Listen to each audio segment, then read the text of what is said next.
Okay, so chapter tu ni dia menceritakan berkaitan dengan identifying competitive advantage. Kita akan mengenal pasti competitive advantage ataupun dalam bahasa mudah untuk difaham adalah kelebihan yang dimiliki berbanding dengan pesaing. So, sebagai introduction, what is competitive advantage? It is a product or service that an organization's customer place a greater value on similar offering from a competitor.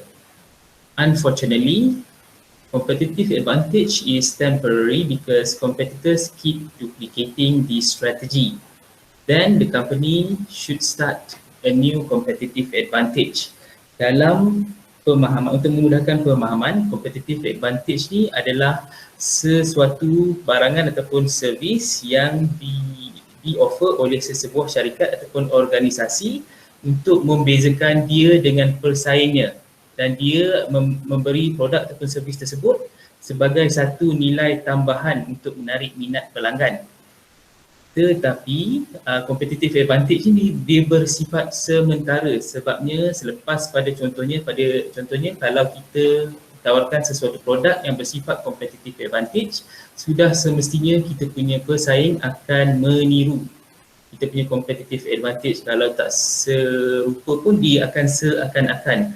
Saya nak bagi satu contoh yang paling dekat lah dengan kehidupan seharian kita. Dari segi internet banking, kalau sebelum tahun 2000, kita sering menggunakan banking secara berdepan lah. Namun bermula pada tahun 2000, Maybank adalah bank yang pertama memperkenalkan online banking, iaitu Maybank to You. Justru itu, pada masa itu, competitive advantage untuk Maybank adalah dia punya online banking, iaitu Maybank to You. Berbanding dengan bank-bank lain pada masa tersebut, contohnya CIMB, Bank Rakyat ataupun Bank Islam, mereka masih belum mempunyai internet banking. Tapi tak lama kemudian, dalam jangka masa 5 tahun, dalam tempoh jangka 5 tahun, bank-bank tersebut telah pun meniru ataupun duplicate competitive advantage yang dimiliki oleh Maybank dengan menawarkan servis yang lebih kurang sama. Kalau kita tengok CIMB sekarang dah ada CIMB Clicks, Bank Islam pun dah ada online banking, sama juga dengan bank-bank yang lain. Bank Rakyat pun ada juga online banking. Jadi di sini dia membuktikan bahawa competitive advantage ni temporary, yang menyebabkan sesebuah organisasi perlu memikirkan competitive advantage yang lain. Kalau kita tengok sekarang ni, Maybank dia sangat giat melancarkan e-wallet dia tersendiri, iaitu MAE. Itu salah satu competitive advantage lah, sebab bank-bank lain masih belum membangunkan e-wallet masing-masing. Okay, dalam kita nak mengenal pasti competitive advantage sesuatu organisasi ataupun pasaran, kita akan menggunakan satu tool yang dinamakan oleh Five Forces Model.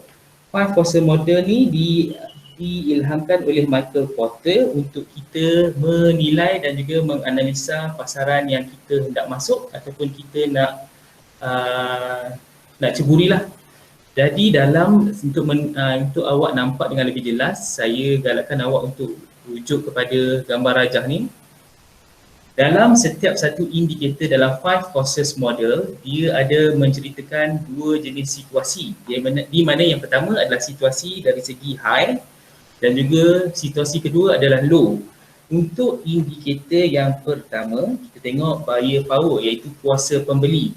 Situasi yang pertama adalah apabila when buyer have many choices of whom to buy. Kiranya pembeli mempunyai banyak pilihan untuk dia membeli barangan ataupun mendapatkan barangan ataupun servis.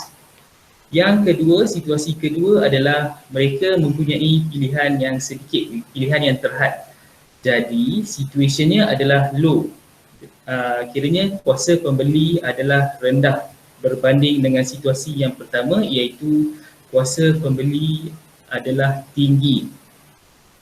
Kalau tengok contoh yang diamalkan oleh syarikat-syarikat untuk mereka macam mengikatlah kuasa pembeli pengguna melalui program loyalty. Kalau tengok contohnya macam kalau Malaysia Airlines, dia ada dia punya loyalty program. Setiap kali awak membuat transaksi, dia akan bagi points untuk awak kumpul dan awak redeem air flight ticket. Okey, poin yang kedua adalah supplier power. Supplier power ni tinggi apabila pembeli mempunyai pilihan yang terhad untuk mendapatkan barangan ataupun servis tersebut. Itu situasi yang pertama.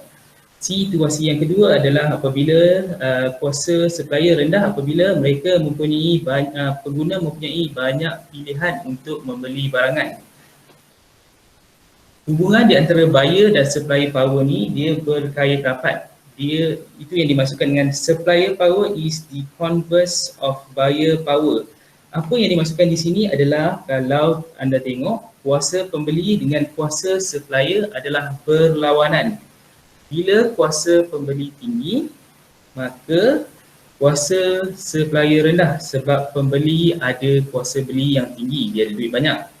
Tetapi kalau supplier dia menggunakan kuasa dia untuk menyorok barangan ataupun kiranya mengurangkan supply barangan ataupun servis, customer tetap tak boleh beli barangan tersebut meskipun dia mempunyai duit yang banyak untuk mendapatkan servis ataupun produk tersebut. Ini yang menyebabkan berlakunya supplier dia ada kuasa untuk markup harga. Yang menyebabkan pengguna punya kuasa beli menjadi rendah. Poin yang ketiga adalah threat of substitute products and services, iaitu ancaman untuk produk yang seakan-akan dengan produk yang kita ataupun kita nak dapatkan. Contoh yang dalam situasi pertama, dia adalah tinggi apabila terdapat pelbagai alternatif ataupun pilihan-pilihan lain yang seakan-akan dengan produk yang kita nak pasarkan. Yang kedua adalah apabila dia rendah apabila kita tidak ada pilihan yang banyak untuk memilih barangan ataupun produk tersebut. Untuk indikator yang keempat adalah ancaman daripada new entrant, iaitu ancaman daripada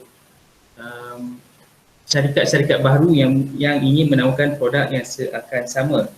Situation yang pertama, dia tinggi apabila new competitor ni senang untuk masuk dalam pasaran.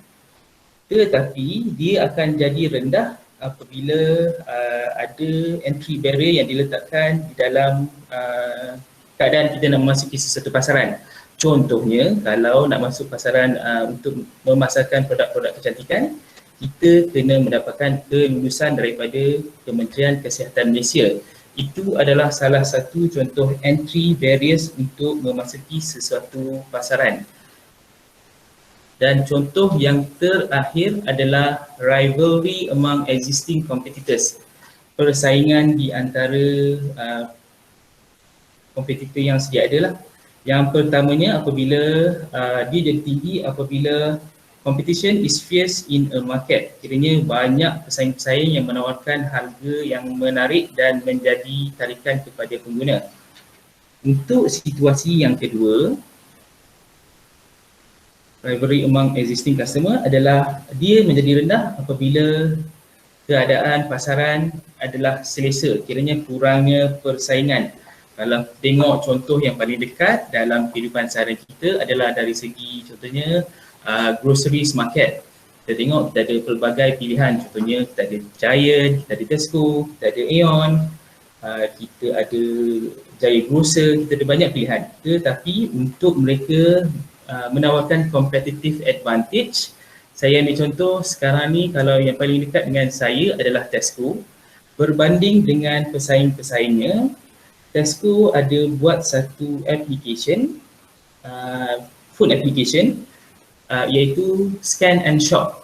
Kalau awak pernah gunakan dekat Tesco, dia adalah satu app yang kita buka dalam phone kita. Kita scan je barcode produk-produk yang di dalam Tesco. Bila sampai di kaunter, kita just tunjukkan kita punya apps tu dan dia akan check. Kemudian kita just terus bayar sahaja. Berbanding dengan pesaing-pesaing lain, Tesco mempunyai kelebihan berbanding yang sedia ada.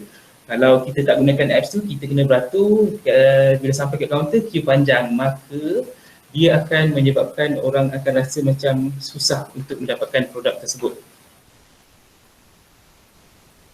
Okey, setakat ni untuk Porter's 5 Forces Model, ada apa-apa soalan ke?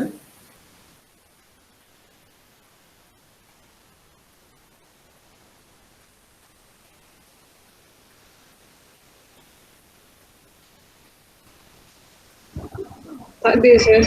Okey, alright. Kalau tak ada, saya akan teruskan dengan yang kedua. Setelah kita kenal pasti, kita gunakan tool untuk 5 Forces Model, kita akan gunakan generic strategies untuk meletakkan kita punya aim untuk pemasaran produk kita ataupun macam mana kita nak masuk di dalam market di dalam negara. Dia ada 3 strategi. Yang pertama adalah cost leadership, yang kedua adalah differentiation, dan yang ketiga adalah focus strategy.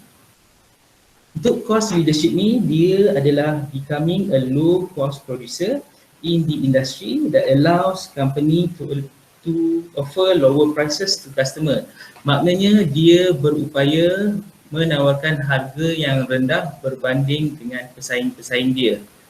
Untuk yang kedua, dia adalah differentiation, iaitu create competitive advantage by distinguishing their product on one or more features important to their customer. Dia akan menawarkan produk yang berlainan berbanding pesaingnya. Untuk yang ketiga adalah focus strategies. Focus strategies ni dia menawarkan servis ataupun produk kepada niche market. Niche market ni maksudnya adalah market yang menumpukan kepada pelanggan-pelanggan yang fix, kira pelanggan-pelanggan yang tetap. Apa-apa terjadi, pelanggan-pelanggan tersebut akan memilih produk yang diletakkan di bawah focus strategi. Dan untuk strategi ni dia menumpukan sama ada dia nak menggunakan cost leadership ataupun differentiation. Untuk memudahkan awak memahami 3 strategi ni, saya bagi contoh yang paling dekat sekali dengan kehidupan kita adalah kalau dari segi airlines. Kalau awak tengok cost leadership, semua kita tahu AirAsia menawarkan low cost tambang murah. Berbanding untuk differentiation dalam airlines di dalam Malaysia, kita boleh tengok melalui Malindo Air ataupun Firefly yang menumpukan kepada penerbangan daripada Subang menggunakan flight yang lebih kecil untuk jarak yang dekat. Dan untuk fokus strategi, seperti yang terdapat kita lihat adalah melalui penawaran servis oleh Malaysia Airlines.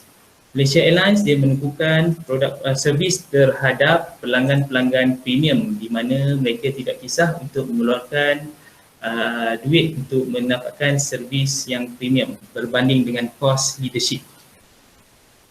Okey, setakat ni untuk hari ini, 2 benda ni yang penting untuk awak sempurnakan assignment awak.